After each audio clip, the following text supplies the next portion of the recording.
Welcome to इतिहास की class. मैं हूँ सिमरन लांबा।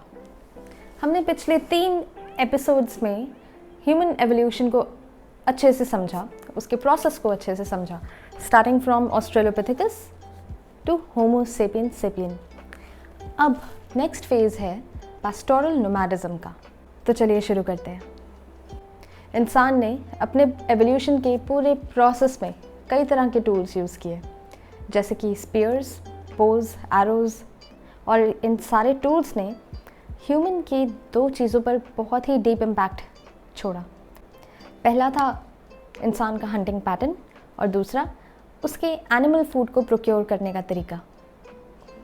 माइक्रोलिथ्स फिशिंग के लिए यूज़ होते थे और एरोज़ हंटिंग के लिए, लेकिन ये जितने भी टूल्स थे ये एक रीजन में सक्सेसफुल थे लेकिन अलग रीजन में सक्सेसफुल नहीं हो सकते थे। फॉर एग्ज़ाम्पल, जो टूल्स फॉरेस्ट में यूज़ होते थे वो अब ग्रासलैंड्स में यूज़ करने थोड़े डिफ़िकल्ट थे। फॉरेस्ट में स्मॉल गेम को हंट करने के लिए या सिंगल एनिमल को हंट करने के लिए ये सारे टूल्स काफ़ी सक्सेसफुल थे, लेकिन स्टेपीज़, यूरेशियन स्टेपीज़ जैसे ग्रासलैंड्स में एक हर्ड को, मतलब एक ग्रुप ऑफ एनिमल्स को हंट करने के लिए ये सक्सेसफुल नहीं हो सकते थे। सो यही रीज़न है जिसकी वजह से हंटिंग गैदरिंग कल्चर्स में अलग अलग रीजन्स में, अलग अलग टाइम में, अलग अलग टेम्पोरल सिनारियोज़ में बहुत से चेंजेस आते हैं। इन चेंजेस को 2 चीज़ें ऐसी हैं जो बहुत ही क्लियरली डिफाइन या फिर रिप्रेजेंट करती हैं। पहला, ये इनके सबसिस्टेंस पैटर्न्स में चेंज आने लगे थे। दूसरा, इनके वेज ऑफ लाइफ में भी चेंज दिखना शुरू हो गया था। कुछ हंटिंग गैदरिंग ग्रुप्स ऐसे थे जो आज तक हंटिंग गैदरिंग ही कर रहे हैं। कुछ ग्रुप्स ऐसे थे जिन्होंने एक सेटल्ड लाइफ को अडॉप्ट किया एंड एग्रीकल्चर के टुवर्ड्स बढ़ने लगे। ये एक ऐसा फेज था जिसमें 2 एलिमेंट्स बहुत ही ज़्यादा इम्पॉर्टेंट थे। पहला, डोमेस्टिकेशन ऑफ एनिमल्स, दूसरा domestication of plants. Domestication of animals एक ऐसा प्रोसेस था जिसमें कई लाखों साल लगे। तो आज हम इसी डोमेस्टिकेशन ऑफ एनिमल्स के बारे में बात करेंगे, जो pastoral nomadic way of life के towards first very crucial step था। जब हम अपर पैलियोलिथिक पीरियड के बाद पेस्टोरल नोमैडिज्म को पढ़ते हैं तो इसका मतलब ये बिल्कुल भी नहीं है कि ये एक सेपरेट सिविलाइजेशनल फेज था, ये एक सेपरेट सोसाइटी थी, या फिर ये पैलियोलिथिक पीरियड का सक्सेसर और सेटल्ड लाइफ का प्रिकर्सर था। इनफैक्ट हम ऐसा इसलिए नहीं सोच सकते क्योंकि ये जो पेस्टोरल नोमैडिज्म का कल्चर था ये मिडीवल एजेस में जाके फ्लरिश करता है। ये अलग अलग रीजन्स में, अलग अलग टाइम्स में आइसोलेटेड कल्चर्स की तरह ग्लोरीफाई होकर आता है। फॉर एग्ज़ाम्पल, मंगोल एम्पायर के बारे में हम सब ने सुना है। चंगेज़ खान उसका बहुत ही इम्पॉर्टेंट रूलर रहा है। ये मंगोल एम्पायर, जो कि एक नोमैडिक एम्पायर था, ये एग्जिस्ट करता था side by side with the settled empires of that time, जैसे कि रोमन एम्पायर। तो इस पेस्टोरल नोमैडिक कल्चर को हम पीरियडाइज नहीं कर सकते। इनफैक्ट हमें इस पीरियडाइजेशन को कट अक्रॉस करते हुए इसको सिर्फ एक कल्चर के तौर पर, एक distinct social economic way of life के तौर पर पढ़ना पड़ेगा। So let's begin with the domestication of animals. Animal को डोमेस्टिकेट करने के लिए इंसान ने शायद पहले उसको उसके नेचुरल एनवायरनमेंट से सेपरेट करके उसको कैप्टिविटी में रखा होगा, उसको टेम किया होगा, उसको फूड प्रोवाइड किया एंड उसके बाद उसकी कैप्टिविटी में ही ब्रीडिंग करी होगी। तो ये एक जनरल आउटलाइन है कि एनिमल की डोमेस्टिकेशन हुई कैसे थी। ये जो एनिमल को डोमेस्टिकेट करने का प्रोसेस है, ये नॉलेज और एक्सपीरियंस दोनों का ही कल्मिनेशन है। ये कई लाखों साल लगाकर इंसान ने डिवाइस किया। इंसान ने अक्रॉस द ईयर्स ऑब्जर्व करके, एनिमल के बिहेवियर को ऑब्जर्व करके, एनिमल को हंट करके, उसकी एनाटमी को समझकर, उसके फूड हैबिट्स को जानकर, उसकी बायोलॉजी, उसकी फिजियोलॉजी, उसकी ज्योग्राफी, जहाँ पर वो एग्जिस्ट करते हैं, उनका नेचुरल हैबिटेट, इन सब चीज़ों को समझकर, ऑब्जर्व कर कर, देख कर ये जानने की कोशिश करी कि एनिमल किस तरह रहता था। इन शॉर्ट, एनिमल को जानने की कोशिश करी। तो आज जो हम dogs and cats and parrots इन सबको पेट रख पा रहे हैं thanks to our ancestors. Domestication of animal एक जनरेशन टू जनरेशन का एवोल्यूशन प्रोसेस नहीं था। इनफैक्ट कई 30-30, 40-40, 50-50 साल तक एक स्पीशी को डोमेस्टिकेट करना इंसान के लिए बहुत डिफ़िकल्ट हो गया था। इंसान की डोमेस्टिकेट करने के लिए एनिमल्स की जो चॉइस थी उसमें भी कई फैक्टर्स ने प्ले किया। फर्स्ट, ऐसा जानवर चूज़ किया होगा जिसकी फूड रिक्वायरमेंट्स को प्रोक्योर करने के लिए एक नॉर्मल ह्यूमन एफर्ट सफिशेंट हो सकता था। दूसरा, बहुत ज़्यादा एग्रेसिव जानवर तो डोमेस्टिकेट नहीं किया होगा। थर्ड, वो जानवर जो एक जगह से दूसरी जगह इंसान के साथ ट्रैवल कर पाए और हर्ड में चल पाए। कई स्कॉलर्स का ये भी मानना है कि डोमेस्टिकेशन का एक बड़ा रीज़न था सैक्रिफाइस। इसका एविडेंस कहते हैं कि एनिमल्स की ग्रेव्स मिली हैं जिसको वो सैक्रिफाइस से लिंक करके देखते हैं। Who knows. To begin with, ज़्यादातर एनिमल्स जो डोमेस्टिकेट हुए हैं वो हर्ड्स में रहते थे। The sole exception was cat. Main purpose इंसान का शायद एक फूड रिजर्व रखना होगा for the days when hunting was not successful. तो कई रीजन्स में डॉग सबसे पहला ऐसा जानवर था जिसको इंसान ने टेम कर लिया था। अपर पैलियोलिथिक में वुल्फ, जो कि डॉग का इंसेस्टर है, या वाइल्ड डॉग, उसको टेम करने के एविडेंसेस मिलते हैं। इंसान ने शायद उसको ह्यूमन एक्टिविटी को सप्लीमेंट करने के लिए, ट्रैकिंग के लिए, अपनी खुद की सेफ्टी के लिए शायद डोमेस्टिकेट किया होगा। दूसरा अर्लीस्ट डोमेस्टिकेटेड एनिमल है पिग। पिग और डॉग दो ऐसे एनिमल्स हैं जिनके लिए food procurement was not an issue. वो ह्यूमन के लेफ्ट ओवर फूड, चाहे वो प्लांट फूड हो या एनिमल फूड हो, उस पर सर्वाइव कर सकते थे। एनिमल फूड मतलब मीट, सो दे वर ओमनिवोरस, जिससे कि इंसान का टाइम सेव हो गया, उसका एफर्ट भी सेव हुआ। Next was sheep, cattle and goat. ये तीन जानवर ऐसे थे जिनके लिए फॉरेस्ट की या ग्रासलैंड्स की ज़्यादा ज़रूरत नहीं थी। They could survive on naturally occurring grasses और लीव्स, सो इनके लिए भी फ्रूट की procurement was not an issue. In fact इन तीनों की डोमेस्टिकेशन से इंसान को सबसे ज़्यादा फ़ायदा होता है। इनका हेयर एंड स्किन ये रिजर्व सोर्स ऑफ मीट भी थे, which is very rich in protein. Sandor Bokonyi, Sandor बोकोनयी,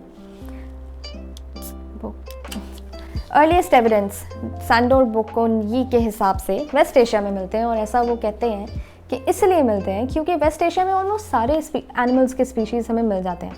दूसरा, स्पेसिफिकली गोट एंड शीप को लेके वो कहते हैं ये दोनों एनिमल्स ऐसा फॉडर जो कि सेलुलोज में रिच होता है उस पर सर्वाइव कर सकती थी। इसका फ़ायदा ये था कि human, dog and pig could use it as a source of meat. Second, primitive husbandry के लिए इनका जो अनडिमांडिंग फीड का जो नेचर था वो बहुत ही फेवरेबल कंडीशन था इंसान के लिए। दूसरा reason about the fact that West Asia में ही क्यों डोमेस्टिकेशन स्टार्ट होती है।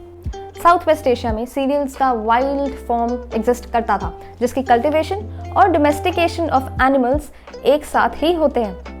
दे were going hand in hand. तो अब हम बात कर लेंगे कुछ एविडेंसेस की जो कि हमें मिलते हैं of various animals in various regions of the world. तो पहला है डॉग, जो कि हमें 14,000 ईयर्स अगो मिलता है फ्रॉम नॉर्थ ईस्ट इराक। दूसरा एविडेंस हमें शीप का मिलता है 11th सेंचुरी बिफोर प्रेजेंट में from Zawi Chemi Shanidar, north west Iraq. Sheep हमें अलीकोश ऑफ वेस्ट ईरान में भी मिलती है और इसके डोमेस्टिकेशन के प्रूफ अलीकोश में हमें 9500 to 8750 ईयर्स अगो में मिल जाते हैं। गोट्स का एविडेंस हमें आसियाब एंड गंज दरेब, जो कि वेस्ट ईरान में है, और जरीको इराक में और जरूसो नॉर्थ ईस्ट इराक से मिलते हैं। कैटल के एविडेंस हमें कटाल हुयूग फ्रॉम एनाटोलिया मिल जाते हैं। And by 9th millennium before present all the 5 species, that is cattle, pig, goats, sheep and dog, they had been acquired. कुछ और ऐसे एनिमल्स थे जो इंसान के लिए बहुत ही इम्पॉर्टेंट प्रूव हुए, उनकी सिविलाइजेशन में, उनके ट्रेड में, कॉमर्स में, मिलिट्री पर्पसेस के लिए भी यूज़ हुए। अब हम उनके बारे में बात करेंगे। पहला एनिमल है डोंकी। डोंकी को इजिप्ट और ईस्ट सहारा के रीजन में डोमेस्टिकेट किया गया around 7th century before present, और इसको एक बीस्ट ऑफ बर्डन की तरह ही यूज़ किया जाता था to carry loads and to draw carts. Later on Arabia में भी इसको डोमेस्टिकेट करना स्टार्ट कर दिया था। नेक्स्ट है कैमल, जो कि ईस्टर्न सहारा रीजन में हमें डोमेस्टिकेशन के एविडेंसेस मिलते हैं। इसकी ब्रीडिंग जो है वो 4th मिलेनियम BC में स्टार्ट हो गई थी। अरेबिया में ब्रीडिंग 1st मिलेनियम BC में होती है और यहाँ पर अरेबिया में ही इसके ऊपर एक सैडल लगाया जाता है। सैडल एक ऐसी चीज़ है जो इंसान ने अपने कैमल के इफेक्टिव यूज़ के लिए डिवाइस किया था। सैडल एक पॉमल होता है जो कि कैमल के हम्प के ऊपर रखा गया। इसकी वजह से राइडर के हैंड्स अब फ्री हो चुके थे। इसका रिजल्ट ये था कि जो कैमल वॉरियर्स थे उनकी एफिशिएंसी लीप्स एंड बाउंड से इंक्रीज कर गई और वो लेटर पीरियड में जाकर एक बहुत ही फॉर्मिडेबल मिलिट्री फोर्स की तरह इमर्ज करते हैं। कैमल ने वही रोल प्ले किया था जो यूरोपियन स्टेपीज़ में हॉर्स ने किया। अरेबिया में कैमल इमेंसली यूजफुल प्रूव हुआ क्योंकि इसकी जो लोड कैरी करने की कैपेसिटी थी वो डोंकी से कहीं ज़्यादा थी और ये हाई टेम्परेचर्स में बिना पानी के ईजिली सर्वाइव कर सकता था। अब हम बात करेंगे डोमेस्टिकेशन ऑफ हॉर्स की। ये जो हॉर्स था it was a major breakthrough जिसने पैस्टोरल नोमैडिक कल्चर का सोशियो इकोनॉमिक पॉलिटिकल सीन पूरा चेंज करके रख दिया। हॉर्स की डोमेस्टिकेशन और ब्रीडिंग के एविडेंस यूरोपियन स्टेपीज़ में कुछ 4th मिलेनियम BC से हमें मिलते हैं। इनकी डोमेस्टिकेशन के बारे में स्कॉलर्स के कुछ कन्फ्लिक्टिंग व्यूज़ हैं। कुछ कहते हैं कि इसे एक ड्रॉट एनिमल की तरह यूज़ किया जाता था along with a reserve food for humans. दूसरे ये कहते हैं कि इनको राइडिंग पर्पस के लिए और एज ड्रॉट एनिमल यूज़ किया जाता था। इम्पॉर्टेंट बात यह है कि 3rd मिलेनियम BC तक हमारे पास व्हील्ड कार्ट का कोई एविडेंस नहीं है और 2nd मिलेनियम BC से पहले हमारे पास हार्नेस और सैडल का भी कोई एविडेंस नहीं है।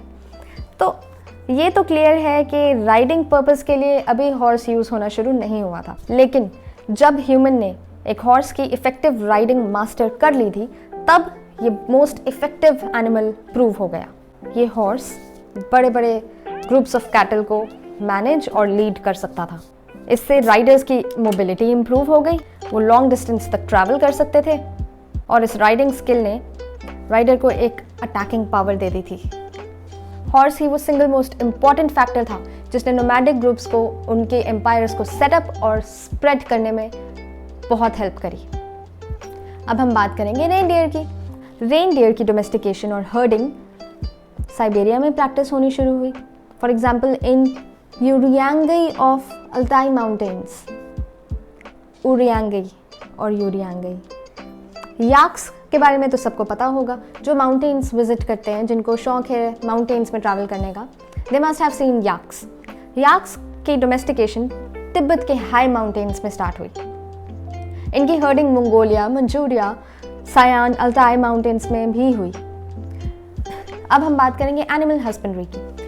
एनिमल हस्बेंड्री का मतलब होता है लाइफ स्टॉक की केयर करना, उनकी सिलेक्टिव ब्रीडिंग करना, ताकि कुछ ऐसे ट्रेट्स एनिमल में आ पाएँ जो कि इंसान लेटर ऑन जाके प्रॉफिट पर्पस के लिए यूज़ करे। एनिमल हस्बेंड्री यूरोप में 2 सक्सेसिव वेव्स ऑफ इमिग्रेंट्स लेकर आते हैं।